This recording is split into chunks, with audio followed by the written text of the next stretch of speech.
Police said the evidence was clear. Witnesses identified the car. The damage matched. The timeline made sense. A man was arrested for a deadly hit and run, and the public was told the case was nearly airtight.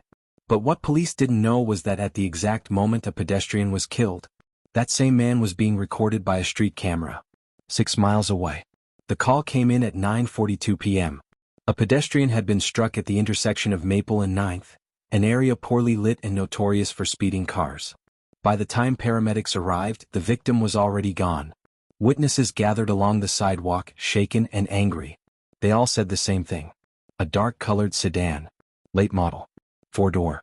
The driver never slowed down. One witness thought they caught part of the license plate. Another said the driver looked like a middle-aged man, maybe wearing glasses. Police canvassed the area, but the car was already gone. By midnight, local news stations were reporting a fatal hit and run, urging anyone with information to come forward. No one knew it yet, but the case was already headed toward the wrong conclusion. At the same time the crash occurred, Daniel R. was doing something painfully ordinary. He had just finished a long shift at the warehouse where he worked as a logistics supervisor. His back hurt. His feet hurt. And his refrigerator was empty. So he did what he always did on late nights. He stopped at the grocery store. Security footage would later show Daniel pulling into the parking lot at 9:38 p.m., parking in his usual spot near the cart return. He sat in his car for a moment, scrolling through his phone before stepping out and locking the door. Inside he picked up milk, bread, frozen meals and a pack of paper towels. He paid with his debit card, exchanged a few words with the cashier and walked back to his car. To Daniel it was just another forgettable errand. To the police, it would become the most important 32 minutes of his life. The next afternoon, Daniel heard a knock at his door. 2 officers stood outside. They asked him about his car. Then they asked where he had been the night before. Daniel answered calmly. He told them about work, about the grocery store, about how tired he was.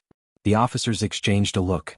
They told him witnesses had identified a vehicle matching his, same model, same color, leaving the scene of a fatal hit and run.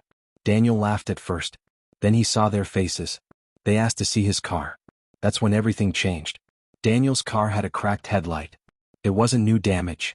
He'd hit a pothole weeks earlier and planned to fix it after his next paycheck. But to the officers it looked like proof. Fragments recovered at the crash scene appeared consistent with his vehicle. That evening, Daniel was placed under arrest. His mugshot was taken. His fingerprints recorded. His freedom stripped away. Local news ran his photo by morning. The headline read, "Police arrest suspect in fatal hit and run." Comments flooded in. "Throw him in prison. People like this don't deserve second chances. My cousin was killed the same way." Daniel sat alone in a holding cell, replaying the night over and over, trying to understand how a grocery run had turned into a nightmare. Prosecutors moved quickly. They had witnesses. They had vehicle damage. They had public pressure. Daniel's explanation, grocery shopping, was brushed aside as a common excuse. After all, anyone could say they were at a store. And no one had asked for the footage. Daniel's bail was set high. He couldn't afford it.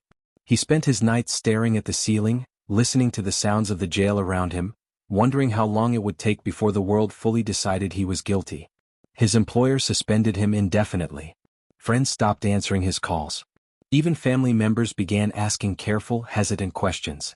"Are you sure you didn't hit someone in panic?" That question hurt more than the handcuffs. Daniel's public defender was overworked and underpaid, but she listened. She noticed something strange about the timeline. The crash occurred at 9:42 p.m. Daniel said he arrived at the grocery store before 9:40. She asked a question no one else had bothered to ask. "Is there camera coverage?" Police hadn't checked. They assumed it wasn't necessary. She filed a request anyway. 2 weeks after Daniel's arrest, the footage arrived. The grocery store parking lot camera was grainy but clear enough.